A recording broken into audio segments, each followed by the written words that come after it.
ama TikTok geedka la yiraaho gabdho muxuu ahaa aan anshaxa aan waafaqsanayn laga soo saaro tallaabo inuu booliiska qaado jeclaan Soomaali meel isku afdudma Soomaali meeqa la dili jir dadka meeqa la afduwa jira wariyad seenaagtii magaceed ikraan tahliil aawe marka dhisi Soomaali aan waxay raasubina waxweyneen in la qotamiya.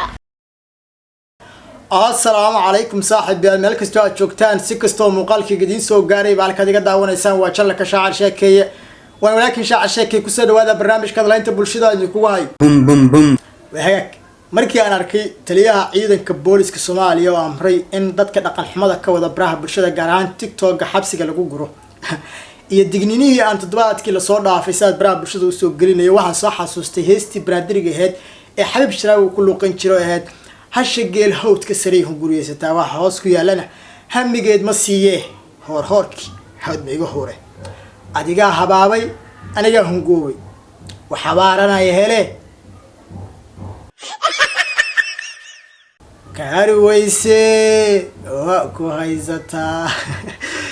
eesaas saacastay war baata war ma jiro xaaladdu waxay noqotay farakabeel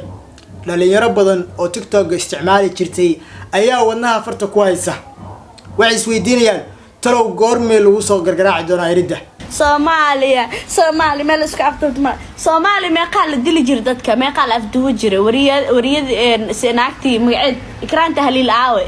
marka dhisi Soomaali aan waxay raasubina waxweyneen in la qotamiya wixii dadku u subinayna wax yirisan qotamiya raa'iga dhamaada wariyada Soomaali shimcagtar ee kulaha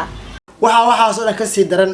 gabadhii baryahanba TikTok iyo baraha bulshada sida u rogtay ee lagu eedeynayay inay magaalada Muqdisho shaatiga ka jeexjeexday sheegtana in la afduubto ayay muuqaalkan uu taabanaya muuqaalkaasi oo laga soo duubay taliyihii ciidanka booliska Soomaaliya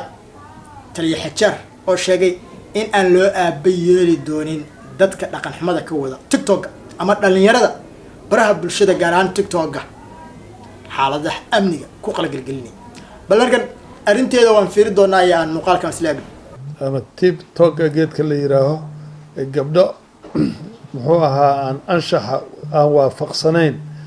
laga soo saaro anigu waxaan aaminsanahay meediyuhu inuu horumar badan gaaray oo ummadda Soomaaliyeedna marba sida loo adeegsado ay tahay wax badan oo laga faa'iido oo dadku ka dhageystaan oo laga barto oo dhaqan ah oo diin ah oo dalbarasho ana waa jiraan laakiin in wixii xadgudub ku ah diinta iyo dhaqanka tallaabo inuu booliiska qaado jeclaan haddaba muuqaalkan ama fariintan taliyaha ayaa ku soo beegmaysa xilli toddobaadkan gudihiisa baraha bulshada ay si weyn u qabsatay gabar TikToker oo Nairobi ka timid oo la yiraahdo Mrs Wall taa oo Muqdisho prank lala yaabo ku samaysay mar la weydiiyay sababta ay prank u samaysay ayay sheegtay in TikTok-geeda uu cilad soo gaaray isla markaana 1 week ama muddo hal isbuuc ah oo TikTok ku amraynaysa muuqaal soo geli kari sidaa daraadeed waxay sheegtay in dadkeeda aysan ka caajisin darteed iyaduna sheegtay in muddo toddobaad la afduubtay sidaana ay ku qancinaysay dadka TikTok ku xiran haddaba raaligelin ay ku sameynaysa dadka TikTok-geeda ku xiran ayaa waxay galaafatay in dad badan ay ka walwalaan caruurtii ay dhaleen ama dad badan ay u walwalaan ilmihii ay dhaleen ay u dirsadeen dugsiyada iyo sidoo kale iskuulada kadib markii ay maqleen in Muqdisho la isku afduubtay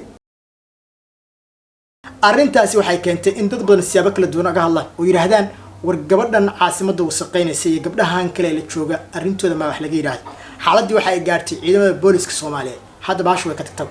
waxaa la amray in xitaa iska dhaafee qof amni ama caasimada ka hadlay in xitaa gacanta lagu soo dhigo qofka soo dhaqan xumo sameeyay haddaba anigu misbo lama yaabanay waxaan la yaabanahay dhalinyartii kale ee TikTok isticmaalaysay ee muuqaalada miswal baahiye sheegay afduubteen iyaga yaa u maqan mise waxay noqon doonaan dadkii ku dhintay hebel anaa dilay hadda koor baa nin dhalinyaro ah baa waxay sameeyeen yar saaxiibkooda wuxuu dilay ama uu toogtay qof shakhsi uu toogtay markii uu toogtayna dabcan waa la soo qabtay waxaa la yiri annaga lagu tooganaya marka saaxiibadiis baa wax isku dayeen inuu dambi qariyaan oo ay dhahaan ninkan maadaama isan loo toogan waxay dhaheen anaga waxaan ka dilay waxaa la walidiin baa halka imaada yaa kale wax ka dilay mid iska maqnaay oo magaalada aan joogin baa gadaal inta ka yimid wuxuu yiri hebel aniga wax ka dilay waxa lagu soo daray gibigood inta la qabtaa baas lagu taxaa bararara kadib waxa la yiraahdaa duub marka dhalinyartaas runtii khatar bay ku jiraan anigoo weliba familkooda iyo hooyooyinkooda u naxaya anigoo og xanuunka uu leeyahay xabsiga ma la jeclaanayo in la xiro waxaan jeclaalahay in loo digo oo tan digniin looga dhigo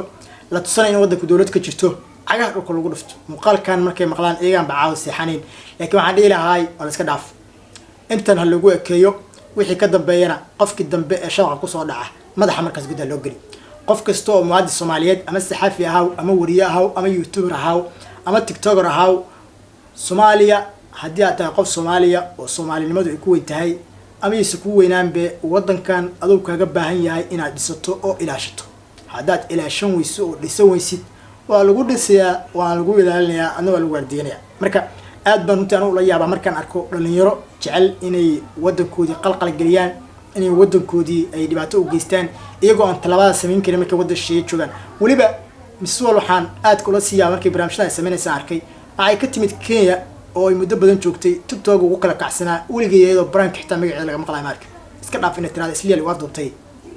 waayo waxaan ogahay inay intaan banaanka joogteenba mar hore ayaa la weylaha xagee ka baxdaa liilaha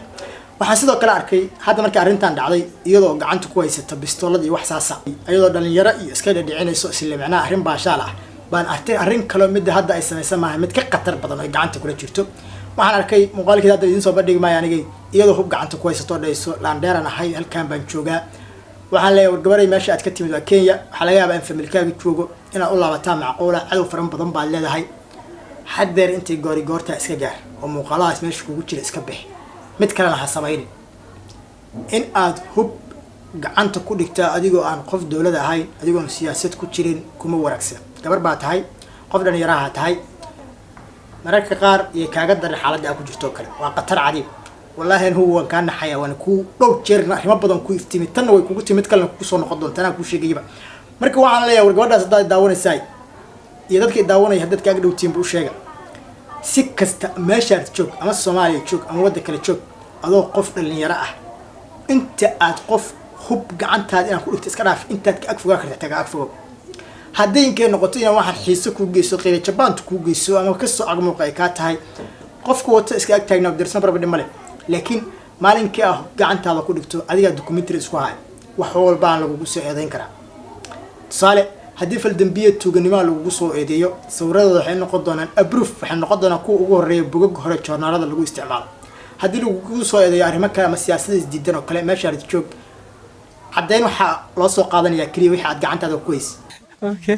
war dhowr jeer waan ku celi war hubkan iyo siyaasaddan iyo waxan aad ku dhex jirtiin ka dhex fogaada allahumma balaqtu aad ma santa daawashada muuqaalka waa shaashaka la istaayo muuqaal